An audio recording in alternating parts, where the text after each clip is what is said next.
सी जनाब दूत मेरी कीमत नहीं, मेरी कीमत तो आपने बढ़ाई, आपने बनाई, लिहाजा आप आराम फरमाएं, मैं चलने के लिए तैयार। दूध आराम करता है, पानी जलता रहता है, जलते जलते जलते जलते जब पानी खत्म हो जाता है तो दूध की आंख खुलती है, दूध जोश में आ जाता है, कड़ाह से बाहर निकलने की कोशिश करता है। दुकानदार कहता है सरकार आप नाराज हो गए हैं, शायद आंच ज्यादा हो गई है, आग ज्यादा तेज हो गई है, आप नाराज हो गए हैं, मैं आग कम कर देता हूं। तो उस वक्त दूध कहता है बात ये नहीं है कि आग ज्यादा है या कम है, बात ये है यहां मेरा यार था वो कहां गया। उस वक्त दुकानदार के पास कोई चारा नहीं होता सिवाय इसके कि फिर पानी का चुल्लू भरता है और यार को यार से मिलाता है तो चैन आता है। लजपाल परीब तोड़ते रही कि मां बदले छोड़।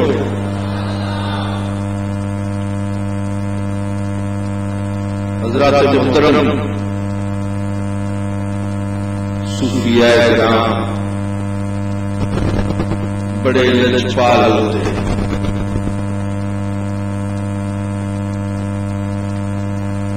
बड़े लजपाल होते हैं,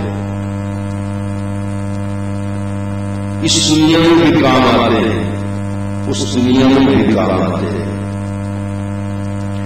और इनकी करनवाजी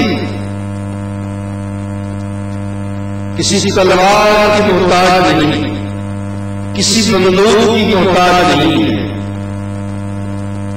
निगाह डालते हैं, देखते हैं, ऐ हो गया तकिया, ऐ मार। उनकी निगाह में कोई जादू जरूर है जिस पर बड़ी उसी के जिगर तक उतर।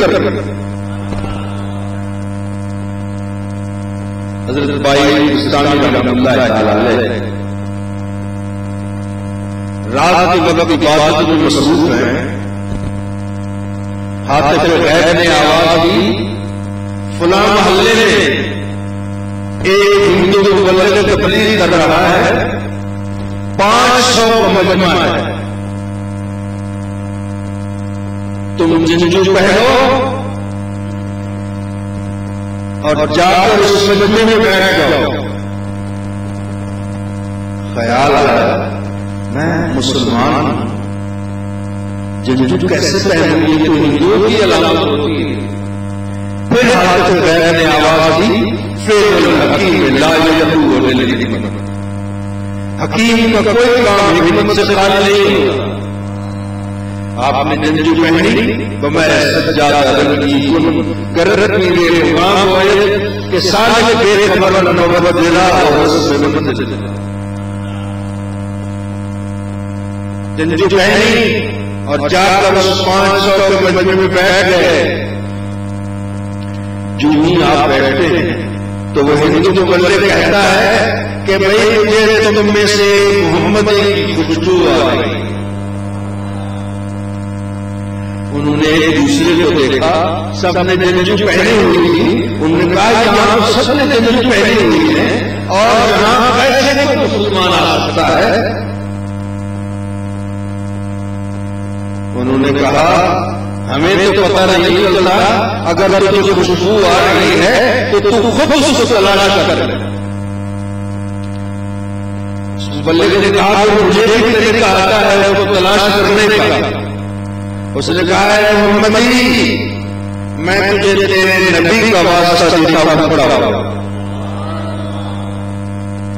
और फिर आई ने जवाब बना हक दे बाकी अल्लाह के शेरों को आती है जरूर।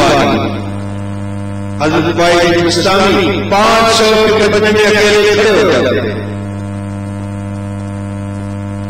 जब आप खड़े हुए उसने कहा तो बंदे ने अब तो अगर आ गया है तो फिर मेरे सवालों का जवाब दो। ये बताओ वो कौन सा एक है जिसका दूसरा नहीं?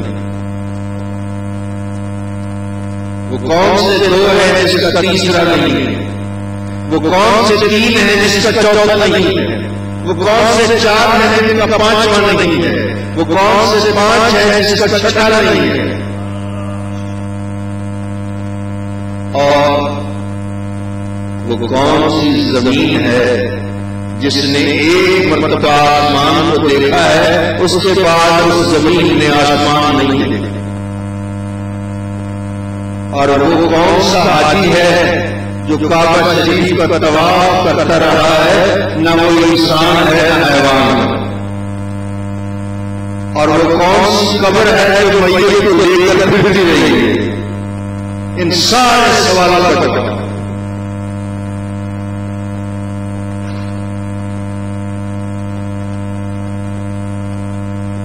आपने फरमाया, सुनो जवाब। पहला सवाल ये था कौन सा एक है जिसका दूसरा नहीं है? आपने फरमाया कुल हुवल्लाहु अहद।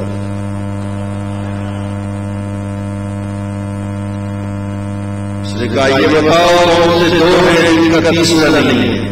आपने फरमाया तौहीद और रिसालत। उसने कहा वो कौन से तीन हैं जिनका चौथा नहीं है?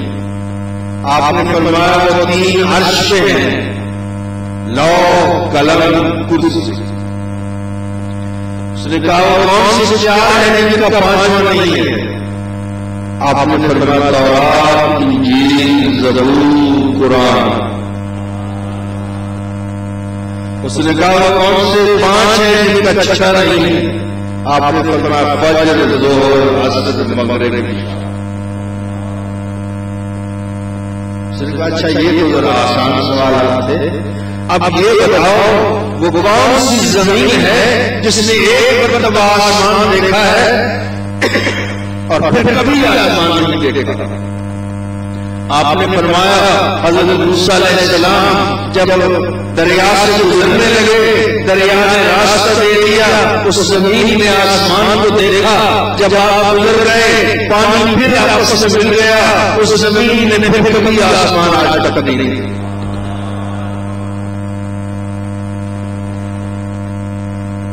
उसने कहा ये बताओ वो कौन सा हाजी है जो काबा शरीफ का तवाफ करता रहा है, न वो इंसान है न हैवान है? आपने फरमाया हजरत नूह अलैहिस्सलाम का बेटा काबा शरीफ का तवाफ करता रहा। उसने कहा अच्छा ये बताओ वो कौन सी कब्र है जो मैयत को लेकर फिरती रही है? आपने फरमाया वो मछली जिसके पेट में हज़रत यूनुस अलैहिस्सलाम है। तमाम सवालों के जवाब दे रहे हैं। सूफी जो होते हैं साहिब इल्म,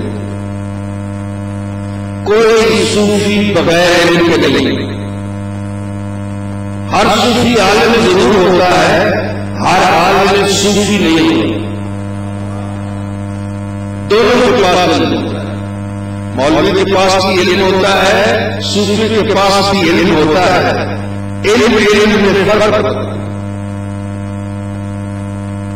मौलवी के पास जो इल्म है वो कौन सा इल्म है? इल्मुल औराक़, वर्कों का इल्म है। वर्के में क्या लिखा हुआ है कि चीनी मीठी हुई? वर्के में लिखा हुआ है कि नमक तेज होता है, मिर्च तेज होती है। न कभी चीनी चखने का मौका मिला, न कभी नमक चखने का मौका मिला, न कभी मिर्च चखने का मौका मिला। और सूफी के पास जो इल्म है वो सिर्फ इल्मुल औराक़ नहीं होता, उनके पास इल्मुल अस्बाब होता है। वो ज़ायक़े चख के बताते हैं। उन्होंने चीनी भी चखी हुई होती है, नमक भी चखा हुआ होता है, मिर्च भी चखी हुई होती है। मौलवी पढ़ के बताता है, सूफी चख कर बताता है। जब आपने तमाम सवालात के जवाब दे दिए आपने फरमाया अब तूने तो सारे सवाल